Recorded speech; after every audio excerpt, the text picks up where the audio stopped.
ဆိုပါတယ်ရှင်မေမေအခုဒီနေ့ပေါ့နော်ပစ္စည်းအသစ်တွေအများကြီး install ဖြစ်ပေးထားပါတယ်အဲ့ဒီထဲမှာမေမေအခုပေါ့နော် install ပြတ်သွားတာကြာဖြစ်တဲ့မှန်ပေါင်းလေးကိုပြပေးခြင်းလို့ပါဒါလေးဆိုအရွယ်တော် site လေးပေါ့နော်လက်ဆောင်ပေးလို့လဲလာတယ်နိုင်ငံခြားသားတွေပါပေးလဲမျက်နှာပန်းလာတယ်ဖျားလူမယ်ဆိုလဲလာတယ်ဒါလေးဆိုလို့ရှိရင်အိမ်တစ်သက်ရုံးခန်းဖွင့်ဘလို့ပဲလက်ဆောင်ပေးလာတဲ့site လေးပေါ့နော်ဒါလေးကိုအနီလေးရှိမယ်အစိမ်းလေးရှိမယ်ပလဲလေးရှိမယ်ရောင်စုံလေးရှိမယ်ရှင်မေမေအဲ့ဒါလေးကိုလာပြီးတော့အကြောင်းကြားပေးတာပါအဲ့လိုမျိုးရောင်စုံမှန်ပေါင်လေးတွေအပြင်ကိုမေမေက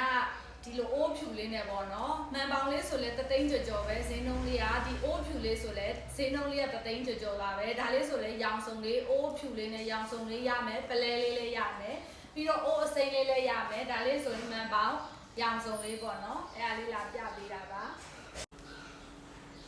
ပြီးတော့တသိန်းကျော်ရတဲ့နေရာဆိုရင်ပြီးတော့တဘာဝပတ်လည်လေးပေါ့နော်ဒီအသေးဖြူလေးဆိုလည်းတော်တော်လေးကိုလာပါနော်စင်အိုးပုံစံလေးနဲ့ဒါဆိုရင်တရောင်ဟဲရပါမယ်သူ့ရဲ့ဈေးနှုန်းလေးကလည်းတသိန်းကျော်လေးပါပဲရှင်ဒီလိုအိုးပုံစံလေးထဲဆိုလို့ရှိရင်အနီရောင်ရမယ်အစိမ်းရောင်ရမယ်ပလဲရမယ်ရောင်စုံလေးရမယ်ရှင်ဒါလေးဆိုလည်းတသိန်းကျော်ပဲเนาะတသိန်းနည်းနည်းဆုံးဆုံးပဲရှင်ဒါလေးဆိုလည်းဖျားလူလေးလာတယ်လက်ဆောင်လေးလေးလာပါတယ်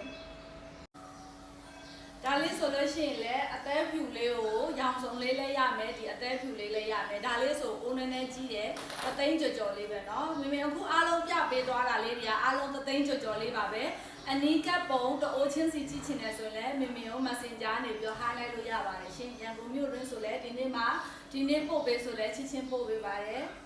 ကျေးဇူးတင်ပါတယ်ရှင်